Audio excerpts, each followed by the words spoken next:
Before we unpack why your brain works this way, if you've ever felt like your own mind is both your greatest weapon and your worst enemy, hit subscribe. This channel exists for exactly that feeling. Every week, we decode one thing your brain misunderstood. You know what nobody tells smart people? That being brilliant is a prison. You see patterns nobody else sees. You anticipate problems before they exist. You can predict how a conversation will go before it starts. And yet, somehow, you're the one stuck in your head at midnight, exhausted by a brain that won't stop running scenarios for threats that don't exist. Right now, you are analyzing this sentence, wondering if this video is worth your next 10 minutes. If you have a high IQ, your brain is basically a high-performance engine that forgot how to turn off. Let me show you exactly what's happening inside your brain. Problem number 1, the over-analysis trap. High IQ people activate something in their brain called the default mode network. This is the part that stays on even when you're resting. You're constantly thinking, analyzing, connecting dots. While others have stopped thinking about a conversation, you're still replaying it. While others moved on from a mistake, you're still running through all the ways it could hurt you. This isn't a flaw. It's your brain's way of protecting you. It learned early. If I think about everything that could go wrong, I won't get hurt. But here's the problem. This survival mechanism was designed for keeping you safe, not for making you happy. It makes you good at spotting problems, but terrible at feeling peace. Problem number 2, the empathy gap. Intelligence doesn't equal understanding people. Your prefrontal cortex, the thinking part of your brain, is firing on all cylinders. But while you're solving the logic of a problem, you're disconnecting from the emotion of it. Your colleague mentioned something painful in passing. You immediately give them the logical solution. They wanted empathy. You gave data. Your partner is upset. You start explaining why they shouldn't be upset. They feel dismissed.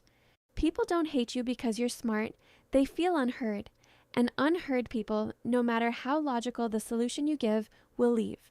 Problem number 3, the loneliness of intelligence. This is the hardest one.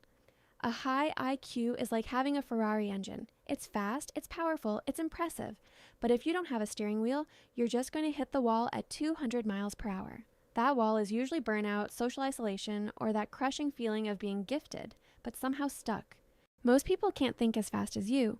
Most people don't get your jokes, your references, your way of seeing the world. So you learn to hide, to dumb it down.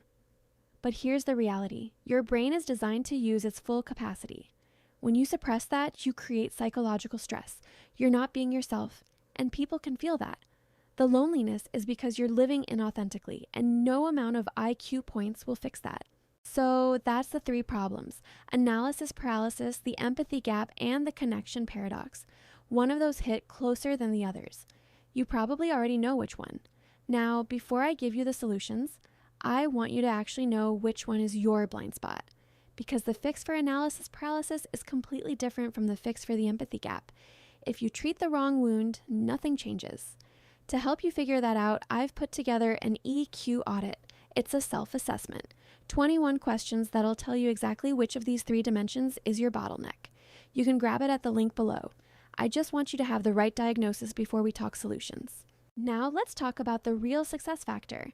The Greeks had a word for what you're missing: phrenesis. It is an ability to think and act in relation to values and morals and to deliberate about things that are good or bad for humans, which we now call as emotional quotient or EQ. It's your ability to understand your own emotions and manage them, and your ability to read other people's emotions and respond appropriately.